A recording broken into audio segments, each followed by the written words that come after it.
አሰላሙ አሌይኩም ወረህመቱላሂ ወበረካቱሁ። ውድ ቻናሌ ቤተሰቦች እንዴት ናችሁ? እንዴት ሰላም ናችሁ? እኔ ጋር አልሐምዱሊላህ ረብል ዓለሚን ሁሉ ሰላም ሁሉ መልካም። ክርስቲያን ወገኖቼ ሰላም ብያለሁ። በያላችሁበት ያለ ሰላም እና እዝነት አይለያችሁ። ውድ ቤተሰቦቼ ለቤት አዲስ የሆናችሁ ላይክ ሰብስክራይብ ያደረጋችሁ አበረታቱኝ። መልካምና ለራስ የኔ ውዶች ሁላችሁንም ስለምታበረታቱኝ አመሰግናለሁ የኔ ውዶች። ዛሬ እንግዲህ ብቅ ብዬላችኋለሁ በነቢዩላህ እንድሪስ አለይሂ ሰላም የህይወት ታሪክ ብቅ ብዬላችኋለሁ።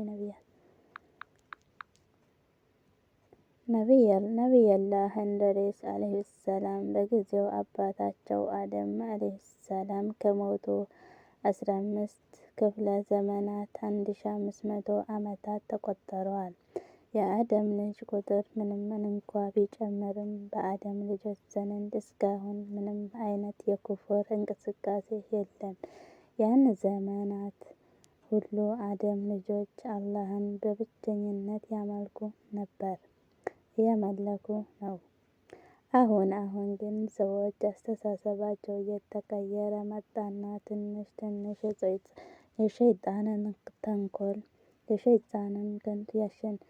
የሸይጣን ተንኮል ያሸንፋቸው ጀመረ። ነቢዩላህ እንድሪስ አለይሂ ሰላም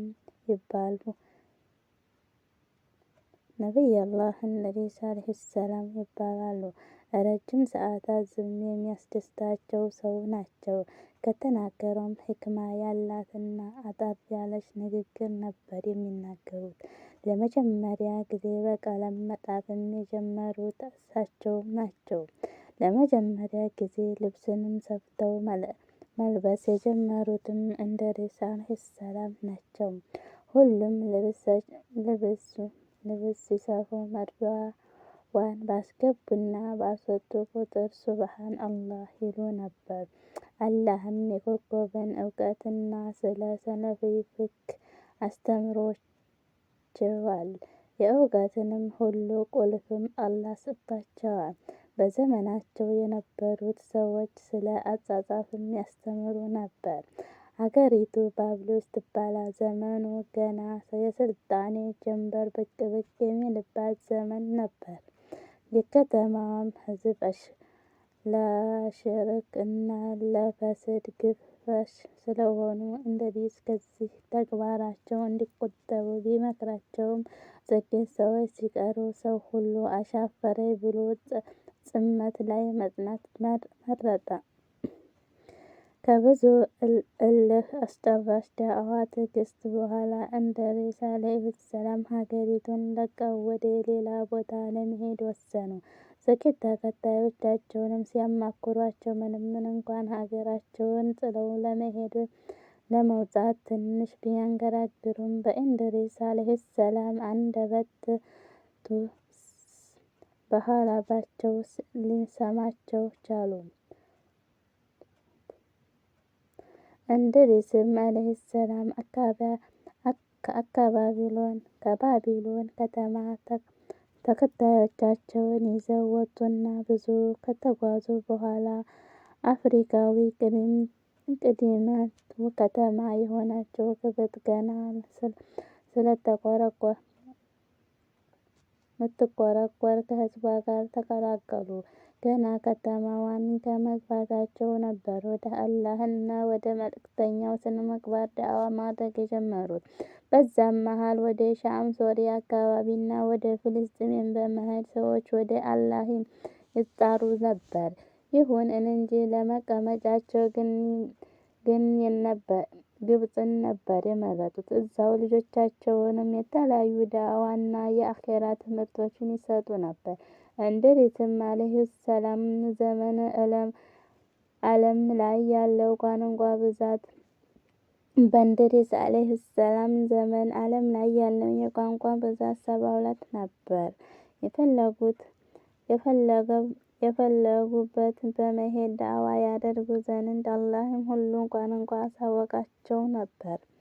እንዲህ እያሉ እንድሪስ አለይሂ ሰላም እድሜያቸው 860 ዓመት ደረሰ። አላህም እንዲህ ሲል ለእንድሪስ ወህይ አወረደላቸው።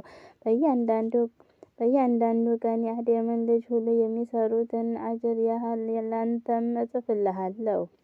እንድሪስም ዓለይሂ ሰላም ግን ዕድሜያቸው እንደጨመረላቸው እና ሌሎችም ብዙ መልካም ስራዎች መስራት ነበረበትና ፍላጎታቸው ይሁን እንጂ ፍላጎታቸው በምኞት ብቻ ሊገድቡት አልፈለጉም ነበር። አንድ መልአክ ጓደኛ ነበራቸው እና እሱን ወደ አላህ ዘንድ እንዲወስዳቸው እና አላህን በዕድሜያቸው ላይ ይጨምርላቸው ዘንድ ሊጠይቁት እንደሆነም አስረዱት። ከመልእክቱም ጋር መልአኩም በሁለት እቅፉ መካከል ይዟቸው አየሩን እየሰነጣጠቀ ጉዞ ወደ ሰማይ ጀመረ። ሰማያትም በመላእክቱ ክንፎች እየቀዘፈች በከፍተኛ ፍጥነት አንደኛ ሰማይ፣ ሁለተኛ ሰማይ፣ ሶስተኛ ሰማይ፣ አራተኛ ሰማይ ላይ እንድሪስ መለከል ሞት ወደ ምድር እየተምዘገዘገ አገኙትና እንድሪስም ዓለይሂ ሰላም የያዘውን መለከል ሞት አስቆመና የእንድሪስን ዓለይሂ ሰላም ዕድሜ ስንት እንደቀረው መዝገቡን እንዲያይለት ጠየቀው። መለከል ሞትም መዝገቡን ተመለከተና እንድሪስ የታለ አለው። መልአኩም እዚህ ክንፌ ውስጥ ነው አለው። መለከል ሞትም ይገርማል፣ አሁን እኮ የእሱን ቀጠሮ ደርሶ እሱ ጋር ነበር ምከንፈው። እኔ ሊገርመኝ የቻለው አላህ የእንድሪስ ሩህ በአራተኛ ሰማይ ላይ ሂድና አውጣ ሲለኝ ግራ ተጋብቼ ነበር። ምክንያቱም እንድሪስ በምድር ላይ ሳለ እንዴት አላህ ከአራተኛ ሰማይ ሩሁን እንዳወጣ ያዘኛል ብዬ ነው አለ።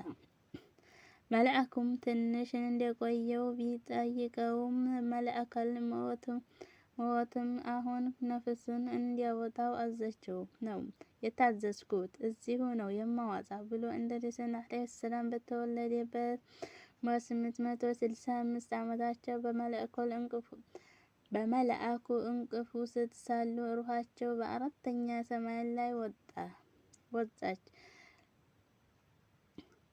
ለዚህም ነው አላህ በሱረቱል መርየም እንዲህ ያለው፣ በመጽሐፍ እንድሪስን ሄኖክን አውሳ፣ እርሱም እውነተኛ ነቢይ ነበሩ፣ ወደ ከፍተኛ ሰፈርም አነሳልነው።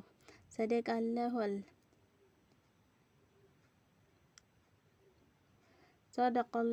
ዐዚም። እንድሪስም ዓለይሂ ሰላም ከሞቱ በኋላ ለተወሰኑ ዓመታት የሰው ዘር አላህን ያለማጋራት በብቸኝነት ያመልኩ ነበር።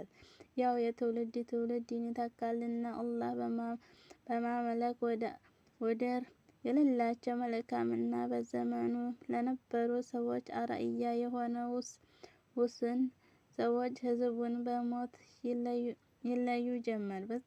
በዘመኑ የነበሩ ህዝቦችም በእነዚያ ደጋግ ሰዎች ህልፈት እጅጉን አዝነዋል። ሐዘናቸውን ለማስታገስ እና እነዚያ ደጋግ የአላህ ባሪያዎችን ለማስታወስ ሐውልት ሊሰሩላቸው ተነጋገሩበት እና ዕቅዳቸውንም እውን በማድረግ በ5 ትላልቅ እና ደጋግ ሰዎች ስም 5 ሐውልት በከተማቸው መሃል አቁመዋል። ስማቸውም ውድ፣ ሱዋዓ፣ የጉስ፣ ያዑቅ፣ ነስር እነዚያ ናቸው። በዚህም መልኩ እነዚህን ደጋግ ሰዎች ሁሉም ያወሳቸው ነበር። የከተማው ሰዎች ለእነዚያ ደጋግ የአላህ ባሪያዎች ካላቸው ክብር አንጻር ሐውልቶቻቸውንም ወደር የለሽ ክብር ያከብሯቸው ነበር።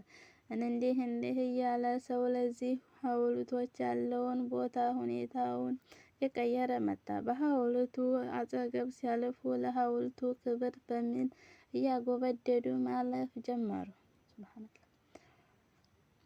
ጊዜው ይነጉዳል። ክረምት እና በጋ ቀጠሮአቸውን ጠብቀው በፍጥነት ይተካከሉ። ክረምቱ ሲመጣ ዝናብን፣ በጋ ሲመጣ ፀሐይ የሐውልቶቹን ይዘት መቀያየር ሲጀምር የከተማይቱ ነዋሪዎች ሐውልቶቹን ከውድመት ለመታደግ አንድ ቤተ አምላኪ ውስጥ ሊያስገቧቸው ወሰኑ።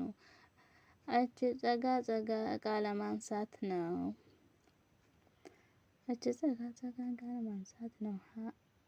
ሐውልቱን መጸለያ ውስጥ ካስገቡ በኋላ ለሐውልቱ ያላቸው ቦታ ይበልጥ ጨመረ። በገቡ እና በወጡ ቁጥር ለሐውልቱ ማጎብደድ ጀመሩ። ያን ጊዜ አላህ ሱብሓነሁ ወተዓላ ከእነዚህ ህዝቦች ወደ ቀጥተኛው መንገድ ይመራቸው ዘንድ ኑህ የተባለ መልእክተኛ አነሳ። ተፈጠመ። ኢንሻአላህ የኑህን ስሙ ይዤላችሁ እመጣለሁ። ውዶች ማሮችም በቤት አዲስ የሆናችሁ ያው እንደተለመደው ላይክ አድርጉ። እሺ ነው ውዶች።